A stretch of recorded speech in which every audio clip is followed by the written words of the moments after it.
님들이 지금 코로나에 걸려가지고 성가대가 다 멸절하다시피 됐어요. 네.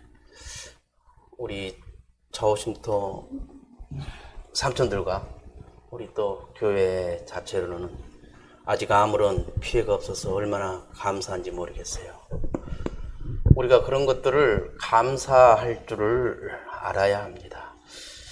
오늘도 좋은 날 주님의 사랑과 은혜와 능력과 복주심이 여러분 모두와 함께 하시기를 바랍니다. 오늘 사순절 기간을 통해서 시리즈로 몇 편 설교를 할 예정입니다. 그래서 오늘 그 첫 번째로 예수 그리스도의 복음이라는 제목으로 함께 은혜를 나누려고 합니다. 예수 그리스도를 알려면 우리 예수 그리스도의 복음을 알아야 해요.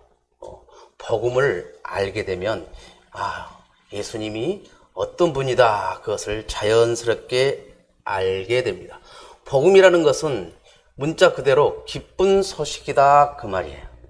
좋은 소식, 복된 소식이다 라는 뜻이 있습니다. 이 복음이라는 말이 마태복음에 4번 기록되어 있고 마가복음에 8번 그리고 사도행전에 2번 기록되어 있고 바울 서신에는 장장 60번이나 복음이라는 단어가 기록되어 있어요. 그리고 베드로전서와 요한계시록에 각각 한 번씩 기록되어 있고 신약 성경에서 통틀어서 76번이나 복음이라는 단어가 기록되어 있습니다. 지금 우리가 가지고 있는 복음서는 4권이죠. 마태, 마가, 누가, 요한.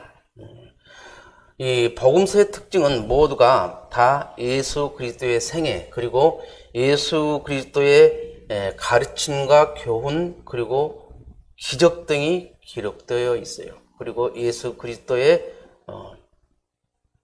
죽음까지 그렇게 기록되어 있어요. 특별히 복음서들이 공통적으로 강조하고 있는 부분은 예수 그리스도의 십자가의 죽음과 부활입니다.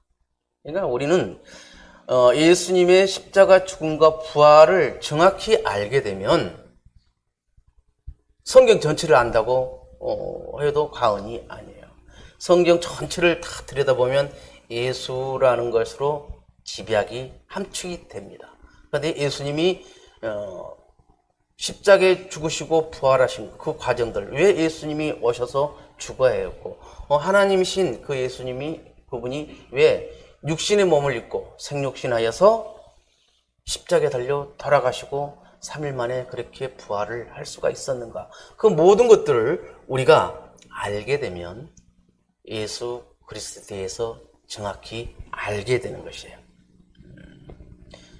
예수 그리스도의 십자가 죽음과 부활이 곧 복음의 핵심이다 라는 것을 우리가 아셔요. 그래서 베드로가 예수님이 돌아가시고 성령 받아서 회중들에게 3,000명, 4,000명이 있을 때 예수 그리스도의 십자가 죽음과 부활을 담대하게 선포했을 때 그 4,000명 되는 그 회중들이 울면서 회개하면서 예수님을 영접하는 그런 역사들이 일어나는 거예요. 그래서 우리가 전도를 할 때도 예수 그리스도의 십자가의 죽음과 부활을 정확히 이해를 하고 그것을 전하게 되면 그것이 곧 복음의 핵심이기 때문에 그러니까 듣든지 아니 듣든지 우리는 그렇게 전하기만 하면 나머지는 성령 하나님께서 일을 하시는 거예요. 나는 성경에 대해서 잘 몰라요. 기도도 할 줄 몰라요.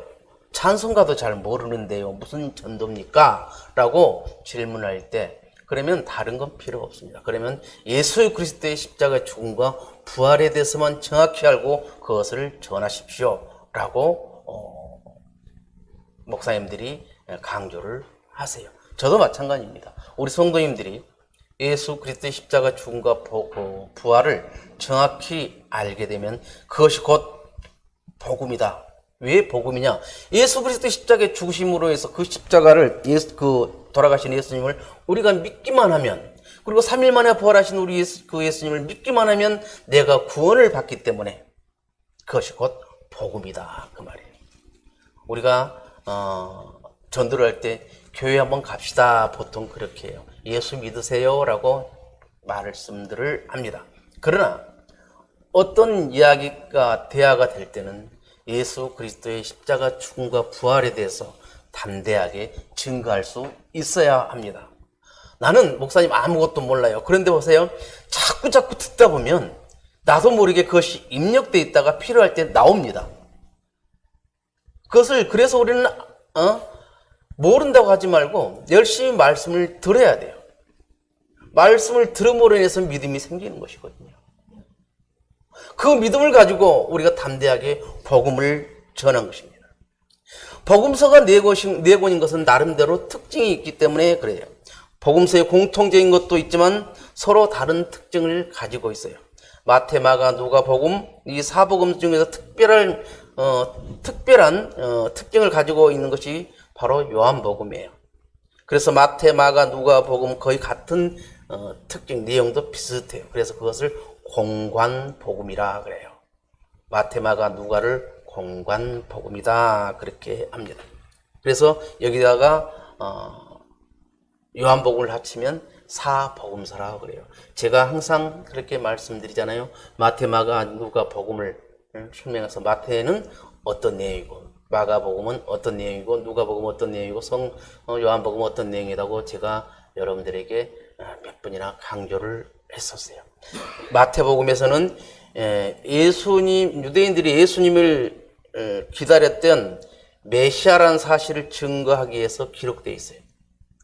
즉 구약 성경에 기록되어 있는 메시아가 예수님이다. 그렇게 그것을 증거하는 것이 마태복음이다 이 말입니다. 구약 성경의 말씀을 강력하게 그렇게 주장하는 것이 마태복음이에요. 그 구약에서 메시아가 오신다고 했는데 그분이 지금 예수님이다라고 증거하고 있는 것이 마태복음이에요. 그리고 마가복음은 오늘 말씀과 같이 복음의 시작을 알려주고 있어요. 복음의 시작. 하나님 아들 예수 그리스도 바로 그분의 생애와 말씀이 복음이라는 것을 강조하고 있는 거예요. 마가복음에서 강조하고 있는 예수님의 모습은 고난당하신 예수님의 모습을 강조하고 있어요. 그리고 누가복음은 기독교가 이방인들에게 전파되기 시작하자 이방인들이 예수는 누구냐? 그러고 묻는 거예요. 이제 계속 전파되니까 도대체 예수가 누군데 이렇게 난리야. 예수가 누구냐? 그렇게 하니까 그 예수를 믿음으로 말미암아 구원을 받는다라고 강조하고 있는 거죠. 그것이 누가복음이에요. 누가복음은 이방인들에게도 하나님의 구원 계획이 들어있다. 그러니까 옛날에는 구약 시대 때는 이스라엘 백성들만 하나님께 택한 백성이라고 그렇게 되어 있어요. 그런데 예수님께서 십자가에 달려 돌아가시고 3일 만에 부활하심으로 말미암아 이제 누가복음에서는 이방인들에게도 하나님의 구원 계획이 있다. 그러니까 누구든지 예수 그리스도를 믿기만 하면 구원을 받는다라고 기록하고 있는 거예요.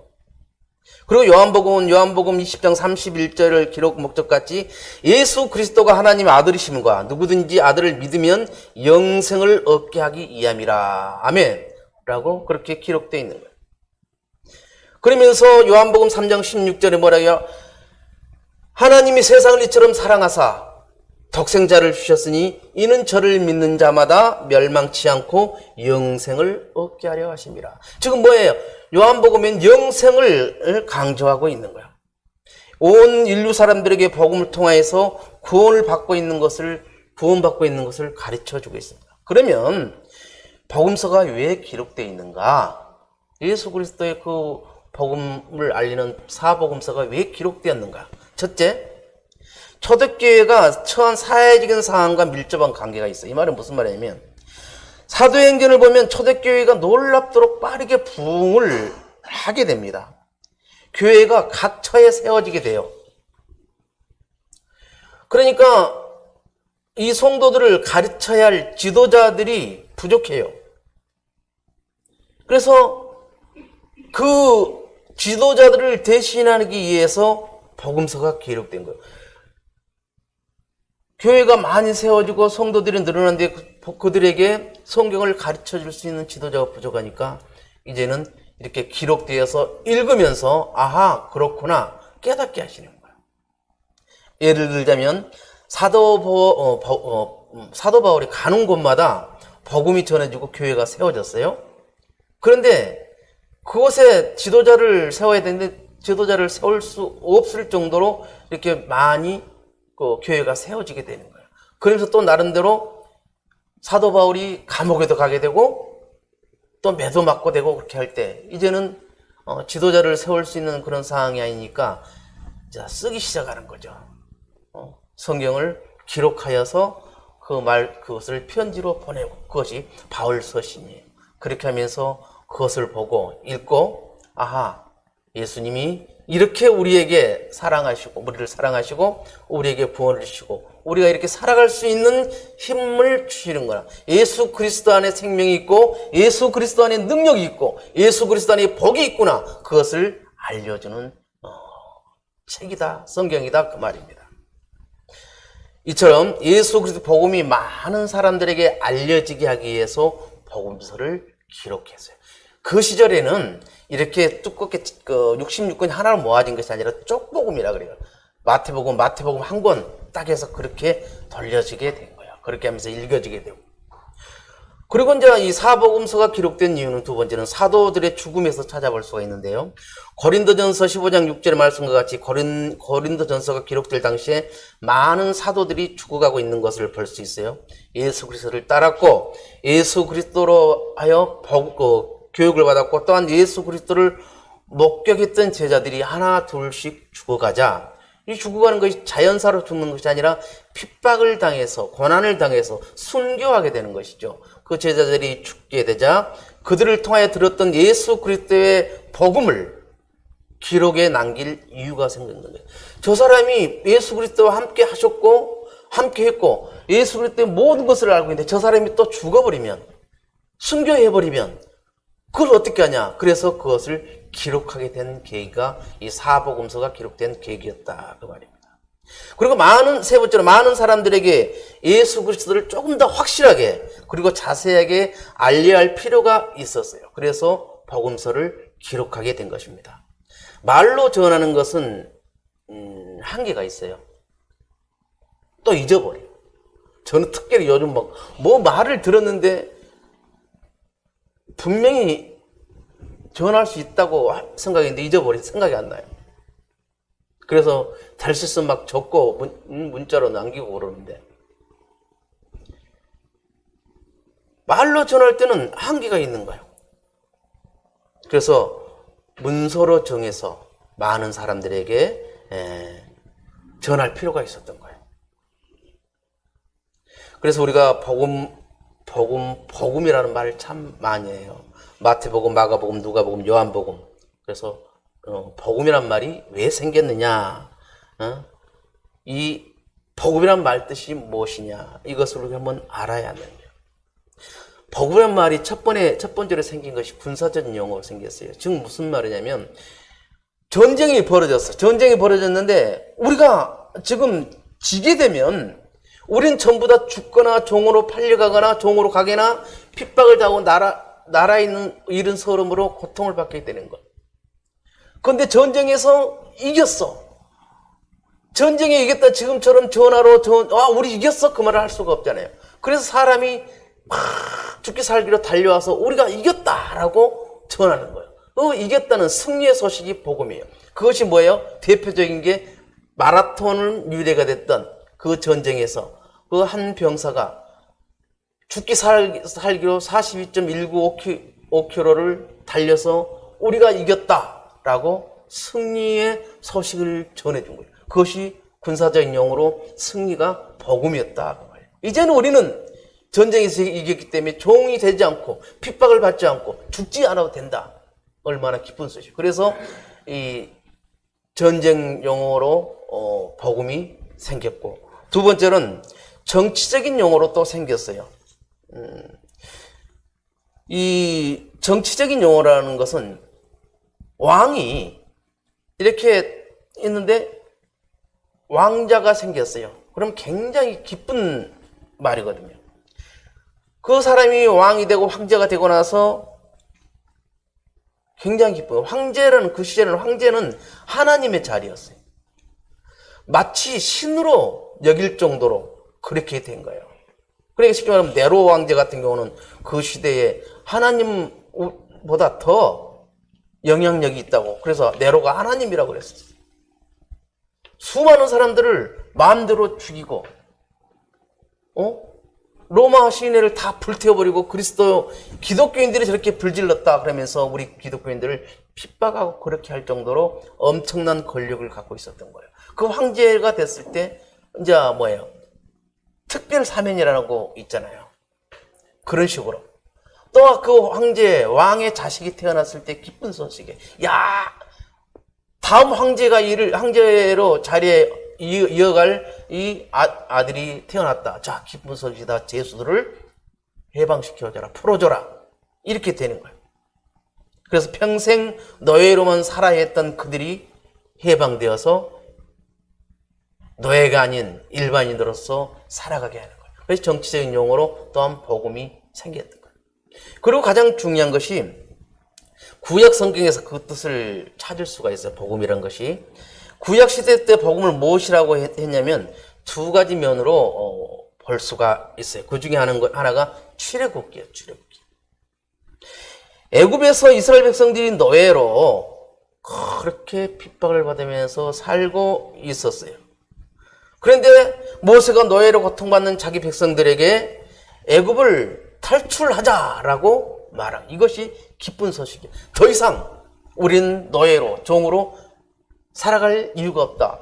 애굽만 탈출하면 우리는 자유를 얻는다. 자, 모세가 지도자가 애굽을 탈출하자. 이것이 기쁜 소식이었다. 그 말입니다. 이제 역사가 흘러서 이스라엘 민족이 바벨론의 포로로 잡혀가게 됩니다. 왜 포로로 잡혀갔어요? 예배 생활에 충실하지 못했고 하나님을 점점 뒤로 밀어버리고 세상적인 방법, 즉 신본주의가 아니라 인본주의로 계속 살아가고 있는 거예요. 그러니까 때로는 하나님과 타협하게 되고 하나님을 자기 밑으로도 놓게 되는 거예요.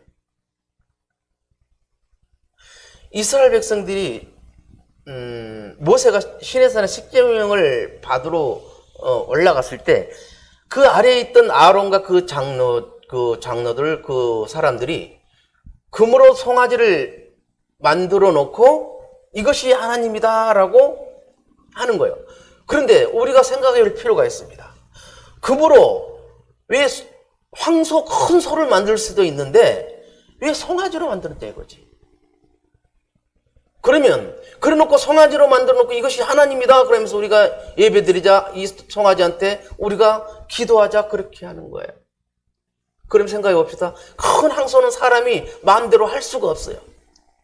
그런데 송아지는 사람들이 마음대로 움직일 수가 있어. 즉 무슨 말이에요? 하나님을 내 발 아래 놓고 우리가 하나님을 좌지우지할 수 있도록 그렇게 하겠다는 의미가 들어있는 거예요.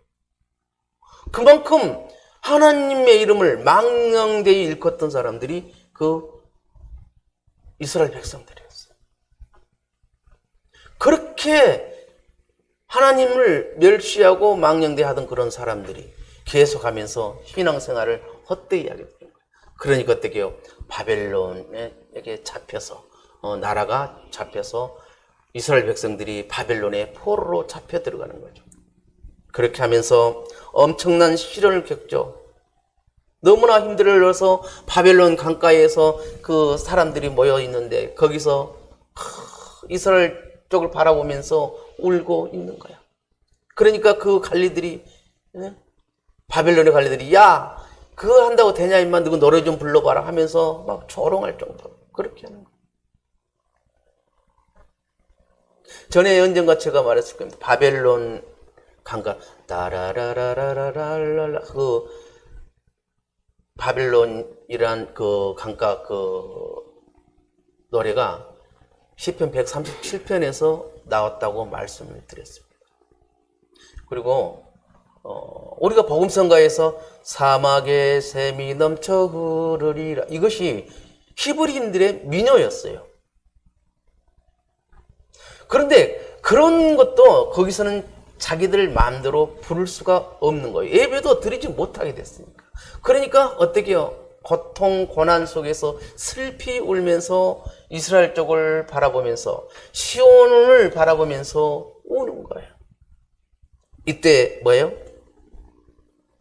바벨론 포로들이 야, 이제 해방되었다. 너희 나라에 가서 빨리 성전을 다시 건축하고 예배를 드려라 하는, 구약 성경에서는 이것이 복음이에요. 복음에 의해서 잡혀 포로에서 해방되는 거예요. 우리가 죄인 원수 마귀에게 포로로 잡혀서 죄인된 그 삶을 살고 있었던 거예요. 근데 예수 그리스도가 오므로써 우리를 그 원수 마귀로부터 구원해 주신 거예요. 해방시켜 준 거예요. 그것이 즉 복음이다, 그 말입니다. 복음이라는 것은 쉽게 말하면 죄인에서 의인으로, 내가 포로에서 해방된 것, 죄에서 해방된 것, 그것이 복음이에요. 그것이 기쁜 소식이에요.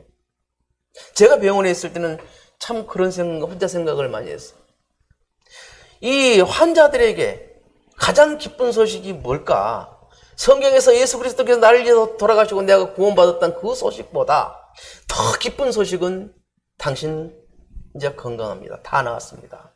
우리 권사님은 아실 거예요. 우리 이영모 집사님도 아실 거예요. 완치되었습니다. 그것만큼 기쁜 소식 어디 있냐고요. 환자들에게 기쁜 소식은 다 나았다는 소식일 겁니다. 그처럼 복음이라는 것은 내가 죽을 수밖에 없는 상황에서 해방된 것이 곧 복음이다. 그 복음을 누가 해줘요? 예수 그리스도께서 해주신다, 그 말입니다. 내 스스로 그 복음을 만들어가는 것이 아니라 우리 예수 그리스도께서 십자가에 달려 돌아가심으로 말미암아 우리가 그 예수를 믿기 때문에 우리는 구원을 받는 거예요. 가장 중요한 것이 나의 죄 문제입니다. 죄 문제가 해결되는 것이 곧 복음이에요. 그런데 우리는 죄에 대해서 너무나 무감각합니다. 이제 그냥 익숙해져 버렸어. 그것이 죄인지 어쩐지 몰라요. 그러니까 망각해 버렸어. 구원을 받았습니까? 라고 말했을 때 확실하게 구원 받았습니다. 아멘 할 수 있고, 그러면 지금 당장 죽어도 천국 갈 수 있습니까? 아멘 한 사람들이 있어요. 그런데 그러면 당신 지금 순교하십시오. 예수 그리스도 때문에 당신 죽어야 되면 죽을랍니까? 그러면 아유, 조금 있다가요. 그만큼 우리는 뭐예요? 내 믿음은 아직 순교자의 정신으로 그렇게 살아가는 믿음들은 되지 않는다고 해요. 그렇지만 나는 예수님을 믿습니다. 나를 위해서 십자가에 달려 돌아가셨고 3일 만에 부활하신 예수 그리스도를 나는 믿습니다. 그것 하나로 우리는 구원을 받게 되고 천국 백성이 되어서 하나님과 함께 하나님의 나라에서 살아가게 되는 것입니다. 그것을 우리가 아시자 그거예요. 그럼 그것을 전하자는 거예요. 누구에게? 예수를 믿지 않는 사람들에게. 그렇게 함으로 인해서 우리는 죽어가는 한 영혼을 살리는 그런 귀한 일들을 할 수가 있는 겁니다. 내 가족들이 생각해 봅시다. 나는 구원을 받았어요. 구원을 받았다 확신이 있습니다. 내가 천국 갈 확신을 가졌어요. 근데 내 집안 식구들은 예수를 믿지를 않아요. 그러면 정말 내 집안 식구를 사랑한다면 내 집안 식구들을 이렇게 복음을 전해야 되지 않겠어요? 왜 나만 천국 가서 그렇게 행복하게 살고 나머지 내 가족은 지옥에서 그 불구덩이 속에서 살아야 하느냐 이거예요. 지옥에 가서 불구덩이 속에서 그냥 한번 당하고 죽어버린다면 그게 괜찮은데 성경에 보니까 영원히 죽지도 않고 그 고통을 받게 된다는 거예요. 저는 전신 75% 화상을 입었어요. 저는 옷을 입고 있을 때는 별로 내가 화상이 심하지 않다고 생각했어요. 그리고 내가 직접 내려볼 때는 몰라요. 근데 전신 거울을 놓고 팬티만 입고 한번 돌아보니까 참 내가 봐도 징그러웠어요. 그 불구덩이 속에서 고통을 받았던 걸 저는 가끔 생각합니다. 지옥은 이보다 훨씬 더 영원히 꺼지지 않는 불에서 나는 그 고통을 받게 된다는 게. 그러면 나는 천국 가서 저 못내 내 가족들이 불구덩이 속에서 고통받고 있는 걸 본다는 거예요. 그럴 때는 어쩔까요? 그때는 이미 늦었는데. 부자와 거지 나사로가 이 세상에 살면서 부자는 화연락하면서 그렇게 날마다 잔치를 하고, 거지 나사로는 부잣집 문 앞에서 그 던져진 음식을 먹으면서 병든 몸을 긁으면서 그렇게 살았어요. 근데 세월이 흘러서 둘 다 죽었습니다. 보니까 안전이 역전됐어. 거지 나사로는 아브라함 품에 앉아있고, 부자는 저 지옥에서 불구덩이 속에서. 나사로를 통해서 내 혀끝에 물 한 방울만 묻혀달라고 통사정을 합니다. 안 된다. 그러면 내가 살고 있던 곳에 내 가족들 누구누구 형제들이 있는데 그들에게 가서 나사를 보내서 이렇게 힘드니까 지옥에 있으니까 너희 예수 믿어라. 예수 믿고 천국 가라. 그렇게 말 좀 해주세요. 라고 할 때 안 된다. 선지자들이 있고 많은 사람들이 그들에게 복음을 전하게 하고 그들이 복음을 받아들여서 해야 된다. 그렇게 성경은 기록하고 있어요. 그러면 나는 예수 믿고 천국 가요. 아니, 나는 아직 목사님 천국 가는 거 그런 걸 잘 모르겠는데요. 근데 내 입으로 나는 죄인이었고 이 죄로 말미암아 나는 죽을 수밖에 없었는데 예수 그리스도께서 나를 위해서 십자가에 달려 돌아가셨고 그리고 3일 만에 부활을 하셨음을 믿습니다. 나는 그 예수를 믿음으로 말미암아 나는 죄에서 구원을 받았습니다. 그런 고백을 할 수 있는 사람이라면 구원받은 거예요. 그러면 내가 구원받았다면 내 가족에도 복음을 전해야 되지 않겠어요? 복음을 전해서 내 가족도 함께 살아야죠. 함께 천국 가야죠. 왜 나만 천국 갔고 내 가족들은 지옥에 가게 합니까? 그것은 어떻게 보면 직무유기예요. 직무유기. 그래서 듣든지 아니 듣든지 내 가족에게도 툭툭 던지면서 예수를 믿게 해야 돼요. 그리고 내가 예수 믿는 사람으로서 예수 믿는 사람답게 살아갈 때에 그래 내 당신을 보니까 여보 당신이 참 그렇게 당신을 보니까 진짜 하나님이 살아있는가 봐. 나도 그럼 당신이 믿는 예수를 믿을게 라고 고백할 수 있도록 우리가 해야 돼요. 그러면 예수 믿는 사람으로 살아간다는 게 쉽지 않습니다. 참아야 되고 때로는 서름도 당해야 되고 그렇지만 그것이 복음을 위해서라면 그것을 이겨내야 하는 거예요.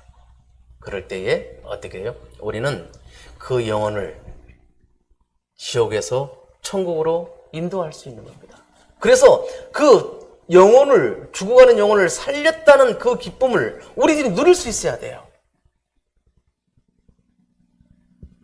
우리 삼촌들을 보면 내가 설교할 때 제 눈하고 마주치려고 막 굉장히 있습니다. 그러면서 눈하고 마주칠 때는 서로 얼굴이 눈이 이렇게 눈웃음 그런 거죠. 그런 것을 보게 됩니다. 그러면 영적으로는 저는 그래요. 영어로는 그들이 다 우리 삼촌들도 이것을 알고 있다 생각해요. 육신은 비록 연약하고 부족한 부분이 있다 할지라도 영으로는 다 똑같은 하나님의 자녀고 하나님의 그 메시지가 영으로는 들어가기 때문에 그들이 아직 표현을 하지 못하지만 다 구원을 받았다고 저는 믿어요. 우리 삼촌들은 주일에 예배를 2번 드려요. 2번. 아침에 그 생각을 하면서 얼마나 우리 삼촌들이 귀한가를 생각했습니다. 우리들은 내가 믿는 예수, 나는 천국 갈 사람이 나 혼자만 천국 가지 말고 내 가족들에게도 예수 그리스도의 복음을 전해서 함께 천국 가서 행복하게 살아갈 수 있도록 그런 복음을 전하는 그러한 귀한 우리 성도인들이 다 되기를 주님의 이름으로 축원을 드립니다. 기도합니다. 영광과 존귀를 받으시기를 합당하신 하나님 아버지 감사합니다. 오늘 나에게 복음을 허락하심도 감사드립니다. 복음의 핵심은 예수 그리스도임을 알고 다시 한번 예수 그리스도를 잘 믿는 믿음의 삶을 살아가게 해 주셔서 이 세상을 믿을 때 실망할 수도 있습니다. 돈을 믿을 때 실망합니다. 친구들을 믿을 때 실망합니다. 아버지는 우리를 영원히 실망하지 않게 하시는 예수를 믿으며 살아갈 수 있는 복된 성도가 우리 저십도교의 모든 성도님이 되게 하여 주옵소서. 진실로 예수에게서 소망이 있고 예수에게서 평화가 있고 그 예수를 잘 믿고 살아갈 수 있는 복된 성도가 될 수 있기를 도와주옵소서. 나 혼자만 천국 가는 그런 복을 누리지 않고 내 가족들과 함께 내 지인들과 내가 사랑하는 사람들과 함께 천국 갈 수 있도록 그런 귀한 믿음을 가지고 그들에게도 예수 그리스도 복음을 전해서 모두가 천국 백성이 될 수 있도록 주여 전도할 수 있는 영도 허락하여 주옵소서. 코로나가 기승을 부리고 있습니다. 우리 성도님들 코로나에 노출되지 않도록 하시고 지금 코로나에서 고통받고 있는 우리 성도님들 하루속히 완치되어서 이제는 코로나가 그들에게 침범하지 못할 수 있도록 주님 도와주옵소서. 모든 말씀 예수 그리스도 이름으로 기도드리옵나이다. 아멘.